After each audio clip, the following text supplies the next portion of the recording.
नमस्ते दोस्तों, आप सभी को मेरे चैनल पे स्वागत करते हैं। दोस्तों, आज के टॉपिक में हम आपको माइक्रोसॉफ्ट एक्सेल में पीपीएफ कैलकुलेटर कैसे बनाते हैं इसका पूरा प्रोसेस स्टेप बाय स्टेप दिखाएंगे। तो वीडियो काफ़ी इंपॉर्टेंट होने वाला है, वीडियो को लास्ट तक देखिएगा। तो चलिए प्रोसेस को स्टार्ट करते हैं। तो दोस्तों, यहाँ पे देखिए मैंने एक टेबल को डिज़ाइन किया है जहाँ पे मैंने लिया है ईयर। यहाँ पे देखिए 1 2 3 करके टोटल 15 ईयर्स हमने यहाँ पे लिया है। इसके बाद हमने यहाँ पे लिया है yearly deposit. Yearly deposit PPF के लिए मैक्सिमम 1.5 लाख रुपए होता है एक फिनेंशियल ईयर में। तो यहाँ पे हमने देखिए 15 साल के लिए 1.5 लाख रुपए करके लिखा है। इसके बाद हमने यहाँ पे लिखा है rate of interest. Rate of interest फिलहाल 7.1 है पीपीएफ का, तो हमने यहाँ पे पूरे 15 साल के लिए 7.1 ही रेट ऑफ इंटरेस्ट रखा है। इसके बाद हमने यहाँ पे लिखा है इंटरेस्ट अर्निंग।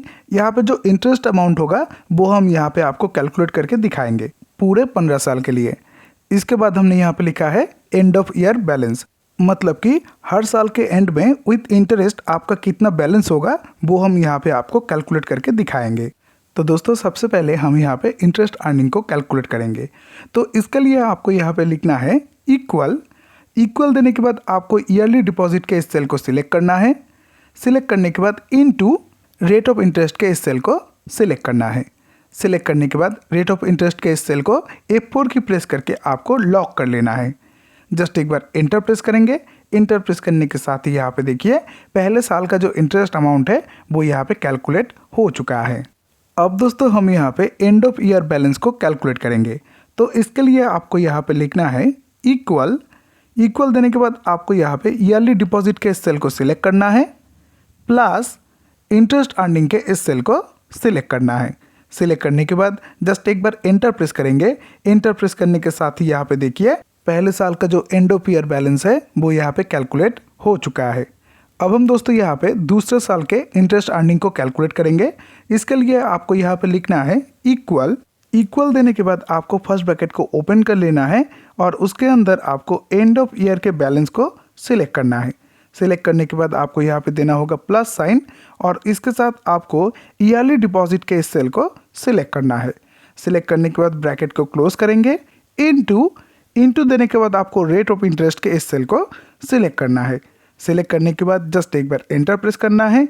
एंटर प्रेस करने के साथ ही यहाँ पे देखिए सेकेंड ईयर का जो इंटरेस्ट है वो यहाँ पे कैलकुलेट हो चुका है। अब हम दोस्तों दूसरे साल का जो एंड ऑफ ईयर बैलेंस है उसको कैलकुलेट करेंगे। तो इसके लिए आपको लिखना है इक्वल देने के बाद आपको यहाँ पे पहले साल का जो एंड ऑफ ईयर बैलेंस है उस सेल को सिलेक्ट करना है प्लस ईयरली डिपॉजिट के सेल को सिलेक्ट करेंगे प्लस दूसरे साल का जो इंटरेस्ट अर्निंग है इस सेल को भी आपको यहाँ पे सिलेक्ट करना है। जस्ट एक बार एंटर प्रेस करेंगे। एंटर प्रेस करने के साथ ही यहाँ पे देखिए दूसरे साल का जो एंड ऑफ ईयर बैलेंस है वो यहाँ पे कैलकुलेट हो चुका है। तो अब दोस्तों, बाकियों में फॉर्मूला को अप्लाई करने के लिए जस्ट यहाँ से ड्रैग करके आपको लास्ट तक फिल कर देना है। तो ये देखिए इंटरेस्ट अर्निंग के जितने भी सेल थे उन सारे सेल में फॉर्मूला अप्लाई हो चुका है। अब हम यहाँ पे एंड ऑफ ईयर बैलेंस को कैलकुलेट करेंगे। जस्ट यहाँ से ड्रैग करके आपको लास्ट तक फिल कर देना है। तो ये देखिए दोस्तों, टोटल 15 ईयर्स का कैलकुलेशन यहाँ पे कंप्लीट हो चुका है। तो दोस्तों, एक बार टेबल में चेक करते हैं। टेबल में यहाँ पे देखिए पहले साल का जो ईयरली डिपॉजिट था वो था 1.5 लाख रुपए, 7.1 रेट ऑफ इंटरेस्ट, ये है इंटरेस्ट अर्निंग और ये है एंड ऑफ ईयर बैलेंस। दूसरे साल में भी यहाँ पे देखिए 1.5 लाख रुपए, ये है रेट ऑफ इंटरेस्ट, ये है इंटरेस्ट अर्निंग और ये है एंड ऑफ ईयर बैलेंस। तीसरे साल का ये है ईयरली डिपॉजिट, ये है रेट ऑफ इंटरेस्ट, ये है आपका इंटरेस्ट अर्निंग और ये है एंड ऑफ ईयर बैलेंस। चौथे साल का ये है इंटरेस्ट अर्निंग और ये है एंड ऑफ ईयर बैलेंस। ये है पाँचवें साल का इंटरेस्ट अर्निंग और एंड ऑफ ईयर बैलेंस। ऐसे ही देखिए एकदम टेबल के लास्ट में 15 ईयर्स में ये है आपका ईयरली डिपॉजिट, ये है आपका इंटरेस्ट रेट, ये है इंटरेस्ट अर्निंग और ये है एंड ऑफ ईयर बैलेंस।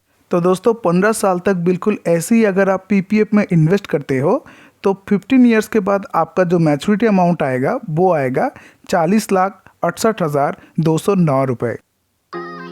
तो दोस्तों, ये था सिंपल प्रोसेस जिसको यूज़ करके आप इजीली माइक्रोसॉफ्ट एक्सेल में पीपीएफ कैलकुलेटर को बना सकते हो। वीडियो अगर अच्छा लगा तो लाइक कर दीजिएगा। Thank you for watching the video. Please keep your support.